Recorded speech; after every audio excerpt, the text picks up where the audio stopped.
This is Lisa from Mobile Tech Review, and these are the Beats Fit Pro True Wireless Earbuds. And I haven't been so excited about earbuds in a long time. We're going to look at them now. So the Beats Fit Pro just came out around the same time as the Apple AirPods 3, and they're $20 more, but they offer a lot more. So it's interesting what's going on, Apple. This is kind of messing with the whole line of our products because, yes, Apple bought Beats a long time ago. And they're $50 less than the list price of the AirPods Pro, though AirPods Pro have been out for quite some time now, and you'll find them at a discount. So they're available in 4 colors, $199. You have stone gray, black, white, and our purple color. And they're ANC earbuds, which means they are noise canceling, active kind. And just like the Apple earbuds, they have an H1 chip. So that's nice for Apple people. Obviously, what does that do for you? It means things like easy and quick pairing. And if you have a bunch of iThings, an iPad, a Mac, an iPhone, it's automatically on your account and it will connect to each one seamlessly and you can switch between the devices. So that's nice stuff too. We also get spatial audio for tracks that support it, which means kind of head tracking. If you move your head, it seems like the audio is staying in place. It's a neat effect. And we have the same set of ANC settings. So you can have it off if you want, you can have it on, and there's transparency mode, which is much like what the AirPods Pro have, and which is some of the best that I have heard, honestly. Sounding pretty good, right? Well, battery life is actually a little bit better too than the AirPods Pro, with which I would guess that these compete, being the ANC kind of buds that they are. So 6 hours is what they claim for runtime with ANC turned on, and you get another 18 hours from the case. And you can charge them up pretty quickly for quick use. So if 5 minutes of charge time gets you an hour of playtime. This is all sounding pretty good, right?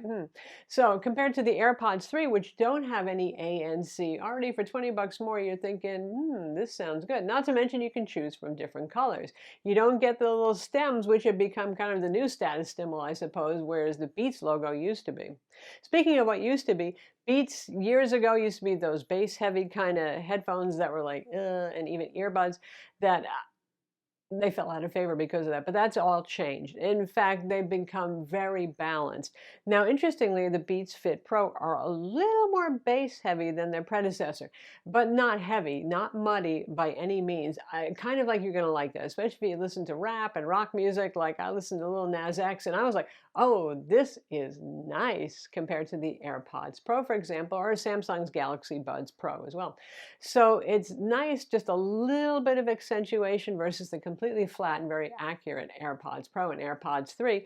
I think most people are going to appreciate that. Even if you listen, I listen to a wide variety of music. Even if you listen to classical music too. I was listening to Mozart's Requiem, which has quite a lot of bass coming from, well, literally the bass, the cellos, the bass vocals, and it sounded full and rich without sounding overly bass heavy or distorted in any way. And then listening to something like rock music, really very nice. Billie Eilish, largely vocals, very good. I would call these warm sounding, which means there is a slight warmth and fatness to the lower end of the mid-spectrum versus the high. And I like that because I don't like screechy, irritating high treble sounds. And I still have pretty good high hearing despite my age. So these are quite nice. Cymbals sound clear and shimmery without ever sounding hissy and annoying. Really good. Better than AirPods Pro for sound. I think they sound better than Galaxy Buds Pro, which are pretty good sounding buds. Now the Sony XM4s, which are even more expensive at $280, probably are still the sound king, I would say. But what these have going is a better fit. We're going to talk about the fit in a minute, and easier to use controls. So the thing about these is you get wingtips. Yay. You also get IPX4 water resistance. So this means safe for the gym, going out when it's raining, all that sort of thing. But those little, very flexible, so they don't really cause my ear cartilage much pain, kind of wings, help them to stay in. So you shake your head, you go to the gym, which is what I was looking for them.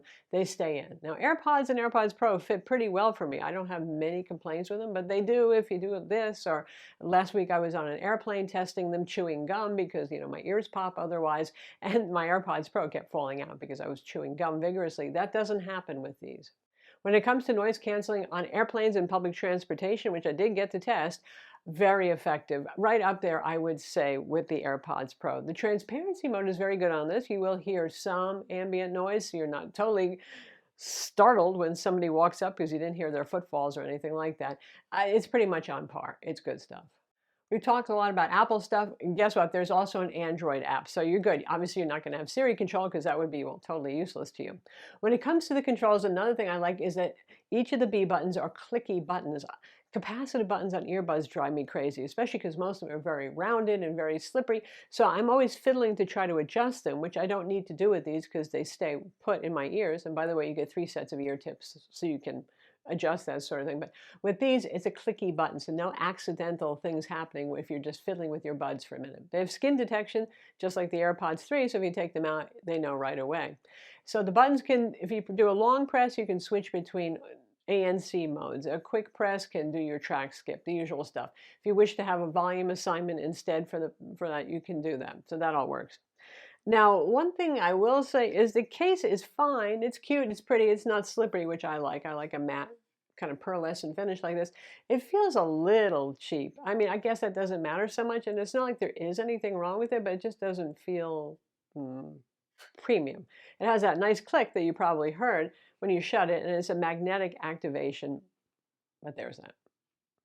Now, one caveat here is there's no wireless charging, which is pretty weird. I don't know why, but there isn't. So it's got a USB-C connection. So those of you who are not Apple iPhone users will be happy to know that. And of course, the other thing is the case is kind of big. You know, I don't know why. It's not like it has that humongous a battery in it. It's not as big as like Powerbeats case or something like that, but it's certainly bigger than AirPods Pro. Another thing that I like is they actually have little ridges. They're not these perfectly round little shiny things. So if you do need to adjust them in your ears or pull them out quickly without dropping them like I always do, the ergonomics are good there as well.